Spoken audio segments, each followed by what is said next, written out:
ప్రపంచంలో అత్యున్నతమైనది ప్రశాంతత. దాన్ని పోగొట్టుకోవద్దు. నీది కానిది ఎప్పటికీ నీదవ్వదు. నీదైనది ఎప్పటికీ పోదు. నేను ఎవరేమన్నా పట్టించుకోను అంటే నువ్వు విరాట్ స్వరూపాన్ని, ఆనంద స్వరూపానివి అని తెలుసుకో. ఎప్పుడూ హర్ట్ అవ్వద్దు అని చెప్పు నీ మనసుకి.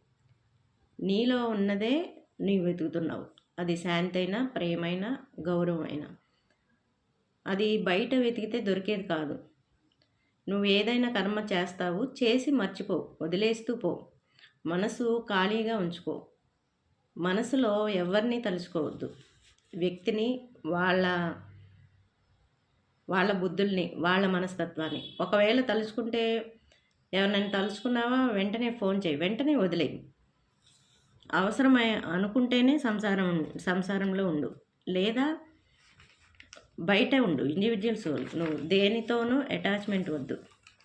సంబంధం ఉండని బంధం చేసుకోకు. బాధించకుండా ఉండాలి ఏ సంబంధమైనా. అదే బంధం. ఎవరిని మనసులో మోయకు. ఎవరి కోసం ఎదురు చూడవద్దు. ఎదురు చూడటం వల్ల నీ శక్తి క్షీణించిద్ది. ఆశించటం లేకపోతే ఏ బాధలు ఉండవు. నా అనుకుంటేనే బాధ వస్తుంది. నా అంటేనే బంధం. ఆలోచనే మనిషిని దిగజారుస్తుంది. ఆలోచనే సంతోషంగా ఉంచగలుగుతుంది. నిన్నటి గురించి బాధపడుతున్నావా? మరి ఈరోజు గురించి రేపు బాధపడతావా? నిన్నటి గురించి బాధపడుతున్నావంటే ఈరోజు నీ ప్రవర్తన ఎలా ఉందో చూసుకో. అప్పుడు ఈరోజు గురించి రేపు బాధపడాల్సిన అవసరం నీకు రాదు. నీ దగ్గర ఉన్నదాన్ని గుర్తించి వాడుకో సంతోషంగా. లేని దాన్ని కోరుకోకు. లేని దాని గురించి చింతించకు, బాధపడకు. లేని దాని గురించి నువ్వు ఆలోచిస్తున్నావా? నువ్వు ఉన్నది సమగ్రంగా అనుభవించలేవు. ఉన్నదాన్ని గుర్తించలేవు. సంతోషంగా ఉండలేవు.